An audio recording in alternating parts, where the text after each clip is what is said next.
What's going on, everybody? It's DJ Sketch, and I'm back with another review for you. And we're going to do something a little bit different today. And I'm actually going to talk about a game that I've actually been growing more fond of the more I play it. And of course, I'm talking about the one and only Ikaruga. This game is awesome. I actually want to get into some things that I thought were interesting as far as like how this game was being developed, and also just give you a little bit of my opinions about it and how this is like going to be like a little bit left of center kind of review. But without further ado, let's get right into it. So the basics. Ikaruga was originally released in December of 2001 in Japanese arcades, and then released in 2002 on the Dreamcast. And by that point, like pretty much once the Dreamcast port really hit, pretty much everybody around the world that actually knew what this game was were fiending for it. They were like, what is this? This is awesome. Like, want this everywhere. People began to import it from Japan, and then lo and behold, in 2003, we finally got a regionalized copy for the GameCube, which is the one that I'll be playing today. And this, I'm sure most people already know this fact already, but it's the spiritual sequel to Radiant Silvergun, which was actually another very hard as nails shooter, also from Treasure, which I haven't got to try it yet because I know this is on the Saturn. And as most people know, Saturn is not exactly the easiest console to collect for because most of those games are very expensive nowadays, but gives you something to hope for. And also, interesting fact about Ikaruga. Did you know that in the early stages of development, the whole polarity system, which kind of it was actually a thing to help you stay from getting killed by opposite color bullets, was actually going to be a system of ammo management. If you thought the game wasn't hard enough already, originally it was intended to be something to resupply ammunition with, as there was a point where your ammo was limited. And all I can really say is that I'm very, very happy that they a good idea, sure, but I'm glad they kind of left out on the drawing board, because I can only imagine how much harder this game would have been just if that feature were still included. And also, speaking of the polarity mechanic, it also derived from another kind of slept on Treasure hit called Silhouette Mirage, which is one of the first games that ever the idea really first appeared in. And even crazier, upon release, like, the opinions about this game were actually kind of mixed. Like, people in Japan at first, like, some people loved it, some people hated it, because some people went into it thinking it was going to be your basic shoot 'em up game, and then got thrown off like real hard, like when it came to the polarity system, because some people either they got it or they just got destroyed by it. There really were no ifs, ands, or buts about it. And after the GameCube release, and as I said before, once that Dreamcast port really hit, and people were actually getting more access to it, and being able to like, yeah, this game is awesome, what is this? And then as soon as we got it in the West, like, reviews were, for the most part, very favorable, you know? Most people didn't really have too much bad to say about it, aside from the difficulty, which is actually something I wanted to get into and just leave a special space just for that aspect alone. So, as I mentioned already, the polarity system is one of these things that you'll encounter two types of enemies. You'll have black enemies that shoot red bullets and white enemies that fire blue bullets. You can flip back and forth by hitting the B button on the controller, or you'll have a specific button that's just for flipping polarity. And what this will do is that this is where the game, aside from being a shoot 'em up, becomes a dot eater game, where basically you can take the enemy bullets and actually charge up your super, which is, well, pretty much depending on how many bars you fully charge, will be how many missiles you have to dispense after the end of it. This is one of the things that actually makes this game very difficult. Most people might say otherwise, but here is basically where you go into like a firefight, which some of the things you'll see on screen right now, and if you get so much as touched by a red bullet and you're on the white polarity, you're gonna explode. If you get touched by a red bullet, white polarity, you're gonna explode.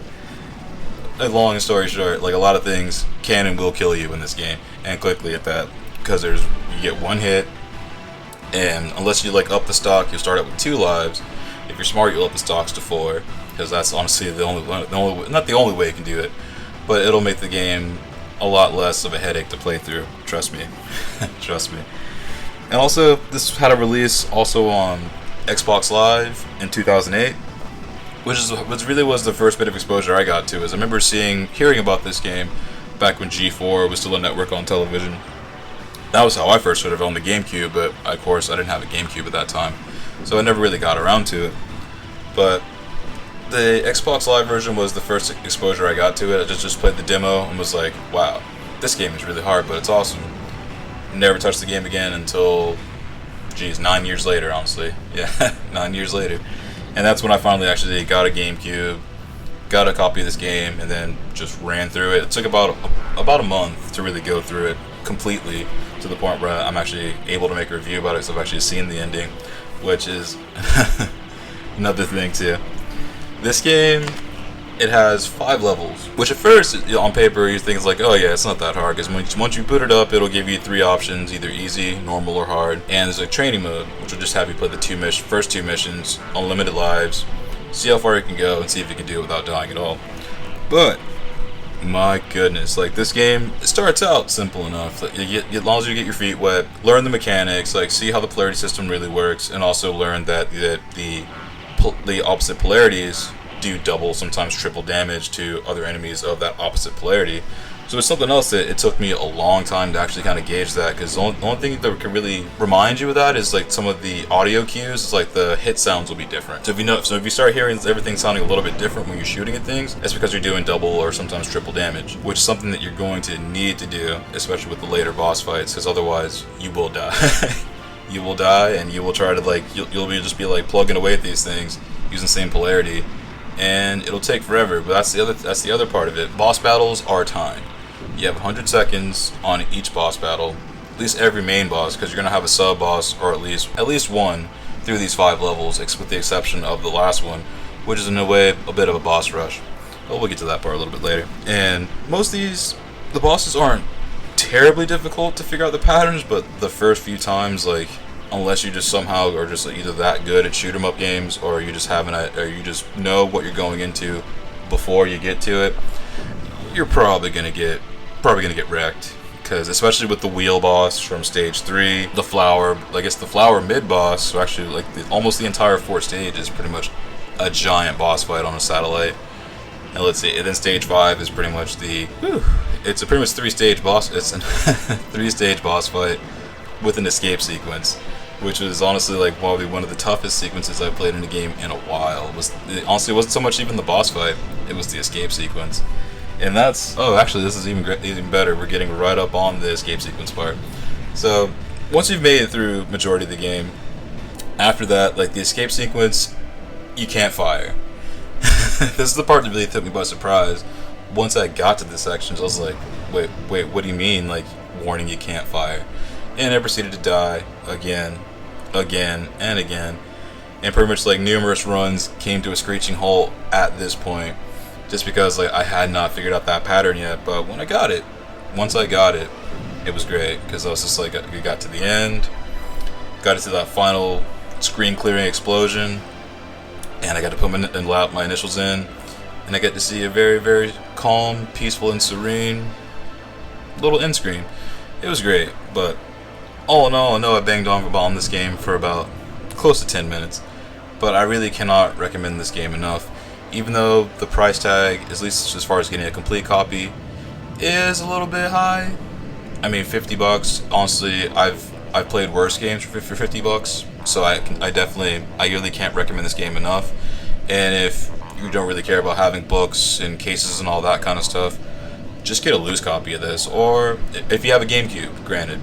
Or if you just want to go all digital, keep it simple, Xbox Live, I'm pretty sure you can still get this for, I would imagine, probably less than $15. So I really don't think the digital version is very expensive at all. But if you've never tried a game like this, I highly suggest giving it a shot. See what I did there? And see how you like it, because this is honestly one of the best shoot 'em ups I've played probably ever. It's definitely in my top 5 now, because after hearing about it for years, finally seeing it, and then actually having it in my hands and actually being able to play it for an extended amount of time, it's hands down one of my favorite games I've ever played now. And I hope you found this review helpful. And if you want to have a discussion about it in the comments, drop it in the thing below, because I would love to talk about this game, because I think it's great. And I will talk to y'all soon. Have a good one.